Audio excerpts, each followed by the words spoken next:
and just having a quarterback of his experience being able to, it seems like, do a lot early in camp because he seems like he has a pretty firm command on things offensively thus far.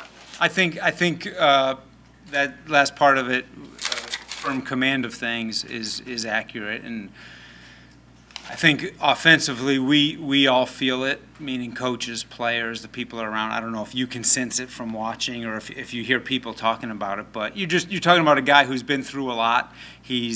When you're a quarterback with as much experience as Andy's had, you've been fooled many times by the defense and hopefully learned from it, which I think he's proven he has. You've also figured out some things you can do to take control of it. And I think right now everyone is feeling that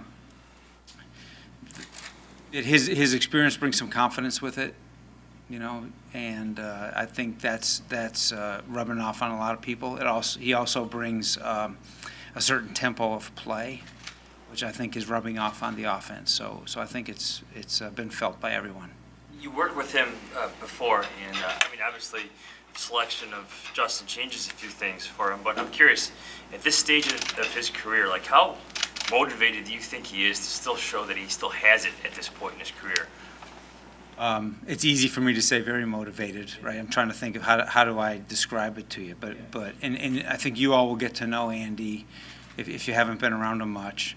Obviously, a lot better here as we go forward, but from our very first conversations during the free agency time, the thing that was fortunate was because we have a prior relationship, it was easy for us to be honest. I just mean me and Andy with each other. We know each other very well. There's no feeling out period in those conversations when I was on the phone with him. Not that I was on all the conversations. So from the beginning, it allowed I think the whole process to go a little bit faster because there's a trust level. And then he knew Matt and Ryan, I think, to whatever degree. But I think he's here and he's proven to his teammates, which is the most important part, that he's here meaning business, and they felt that. Bill, in addition to being the starter, how do you see him being most valuable as a resource in Justin's development? Well, I think I think that'll play out over time. I think the key to me is Justin when it comes to any relationship on the team. When a young player comes in, he's going to walk in the locker room, walk out in the weight room, walk out in the practice field, and he's going to see guys do it the right way, guys sometimes do it the right way, guys do it okay, guys not do it the right way. And to me, that whole part of the development, 99% of that is on the player who is developing. How much am I taking in? How much am I really watching guys? Am I emulating the right guys? I think most of the time, veteran guys who do it right, they get most of their job done as far as the mentoring process just by doing it right. And I have great confidence now after being around Justin in this close a setting that he is, that number one, most important, he wants to be great. And number two, just as important, he's willing to do what it takes. So I think he's taking in probably from a lot of guys the right kind of information. He's got a lot of guys on our offense right now, I think, who set good examples. It seems like early on in training camp, it's common for the defense to kind of have a leg up on the offense. I don't know if that's been your experience, but as you take that into account, how do you evaluate the first couple of practices that you've seen out there? I think the quarterbacks are playing at a fast tempo, a good tempo. I'll say a good tempo. That was our goal of the early period where the rookies and the quarterbacks could be here, was to make sure when we came out of that, the quarterbacks were playing at the right tempo, because then they can set the pace. And I think they are. So I feel good about that. I feel good about how quickly the ball's coming out of their hands most of the time. In 7-on-7, obviously you could stand back there forever, but they're trying to play realistic timing and getting the ball out on the right tempo. And then when it comes to team periods without pads on, I've just kind of learned over time not to make too many evaluations till pads are on. That's NFL football. I was going to ask you that though. I mean, when there's no pads, Yeah. but you still have a pass rush, Yes. is that advantage defense? Again, I'll just say I don't make too much. We're going to evaluate our assignments, our communication. Are we getting in the right spot? Or are we in the pass protection? Are we especially with our footwork up front, are we correct with that part of the technique? Some of the physical play is just hard to say. But I think, Juan Castillo, Donnie, they've been doing this a long time. So this isn't his first time, right? Many times he's gone through the non-padded part of practice and see what happens. And so you just coach the parts that you can coach, and then a week from now it's kind of the learning has happened, but the non-physical part is in the past, and we're doing physical drills, and we just keep going. I mean, it's just kind of how the NFL is set up to go. And you come off of when you come off of the practice field, or even in the middle of it, let's say there's a special teams period, and you go to do some drill work, and you have a chance to catch your breath. You just remember, if the way these NFL practices go, and this is still just in the 2-hour slot, we aren't even at the 2.5-hour practice yet. If you're a real emotional person, you're gonna wear out, because there are ups and downs even during the practices. You make a couple good plays in a row, you get excited, but then they have a player. You just can't. You just got to be kind of keep going and see the big picture. And one time, excuse me, a veteran coach asked, "So how's it going?" And I said, "Well, some good, some bad." And he said, "There is no bad as long as you learn from it." And I think that's where we are, when you're in the second or third day of practice. You just got to keep that perspective without losing the sense of urgency. With Justin, what are some of the things that we don't see that you're going to be looking for to show you that he's doing the development, the progress that you guys want to see? Obviously, we see the throws, but what are some of the little things that you're going to be looking for and talking with him after every practice about? Well, the why. Why did you do this? Because sometimes standing there, you can see his helmet, the quarterback's helmet, move on the practice field, so you understand he looked here, he saw the same thing you saw from the defense, and then he moved over to this side.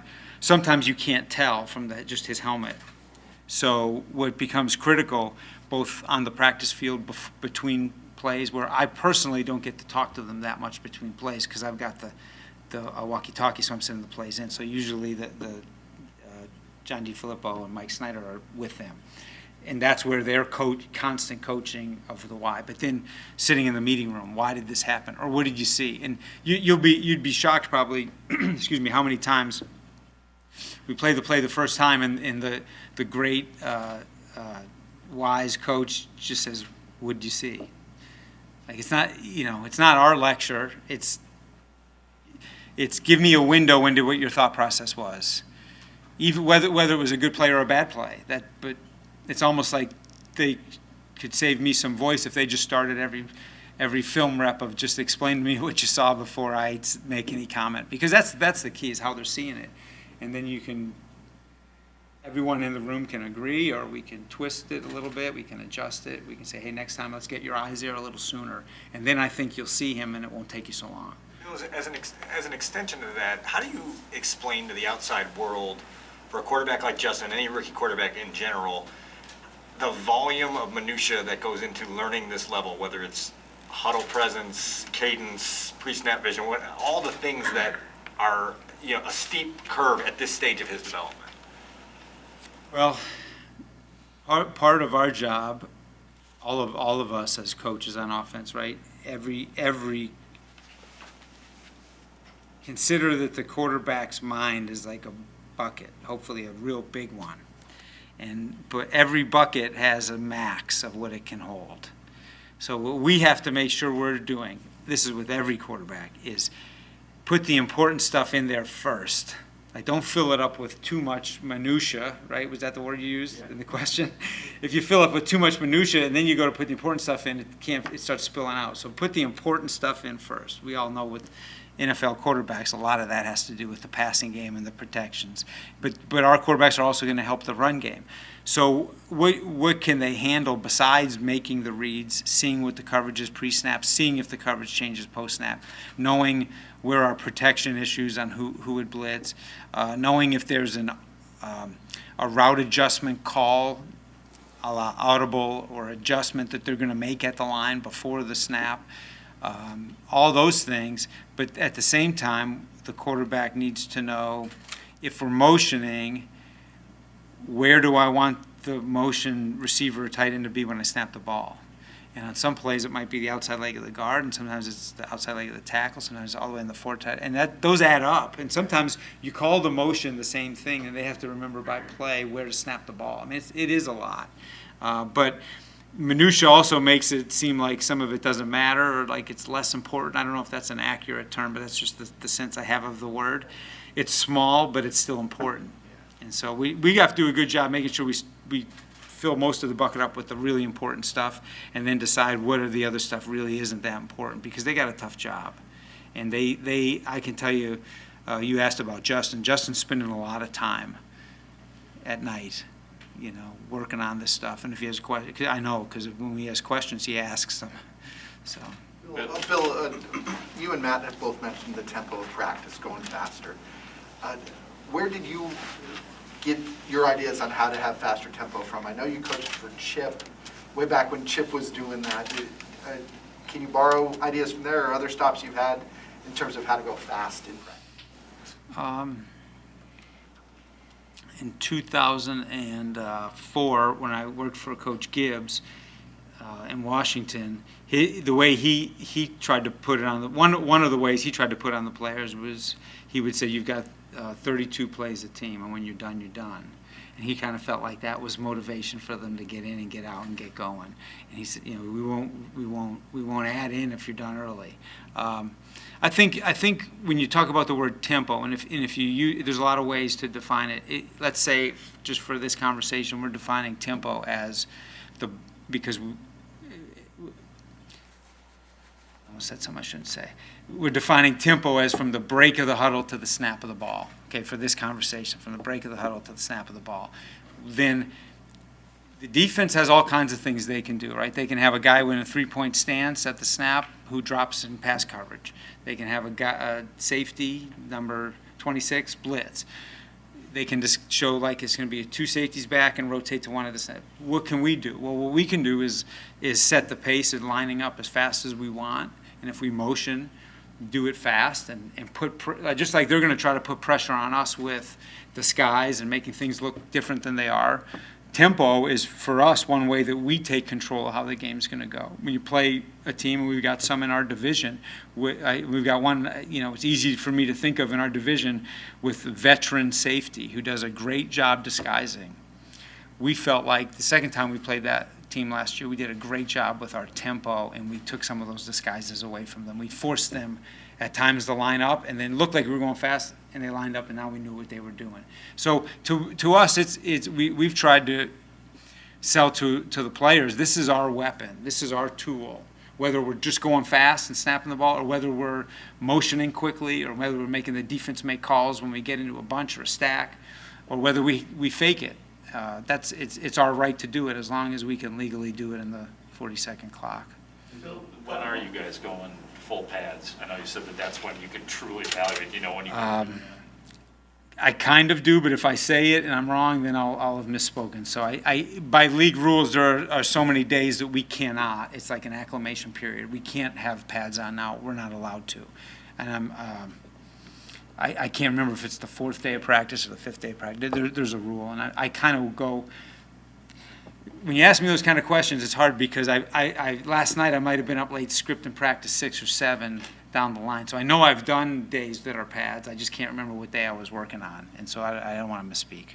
Outside of the quarterback, where does this offense need to be better to give Dalton a better chance to be successful? Because the quarterbacks in this offense have not really succeeded. It just seems like it's the offense and not the quarterback. I feel like we've come out of the off season, especially with how it went in the spring. like we have a chance to look back as we get into the season and feel like we've improved every position. And sometimes it's by one player, and sometimes it's by kind of rising the whole group. And that's what I'm hopeful for. And I hope I can answer that as we go maybe 3 games into the season. And you say, hey, Bill, what, you're having such and such success. What's different? And I'm hoping that it's the whole, each position has Does that risen. include the offensive line where you've lost 50 absolutely. tackles? So even losing those 2 guys, you think it'll be better? That's what I did use the word hopeful. Yeah. So I'm not going to make a prediction, but that's what I think we have a chance to be. And I'm not going to compare players, to other players, because I do respect the veterans that were here last year, and they know that, because I have good relationships with them. But that's the hope going forward, and we need them all, obviously, to be healthy and to be out there on the field to make that happen. So I don't want to speak too soon on it, but I also wanted to answer your question. And I do think that's well, no, I know in this league, it's not mentioned enough how important it is to have a good, consistent offensive line. And I hope it doesn't sound like I'm making an excuse when I say last year, when I used the word consistent, we went through a phase there where we weren't real consistent of who was in the lineup, and it affects you. And I think when we got more consistent, that helped. And I don't think that's highlighted enough because it doesn't look good on the highlight shows, but I think it's critical. And I think back to most of the good teams, good offenses I've been on in this league, usually we've had that. All right. Thanks, everybody. We've got to go to favor. You're next. All right, again, good to see everyone. Good to see you.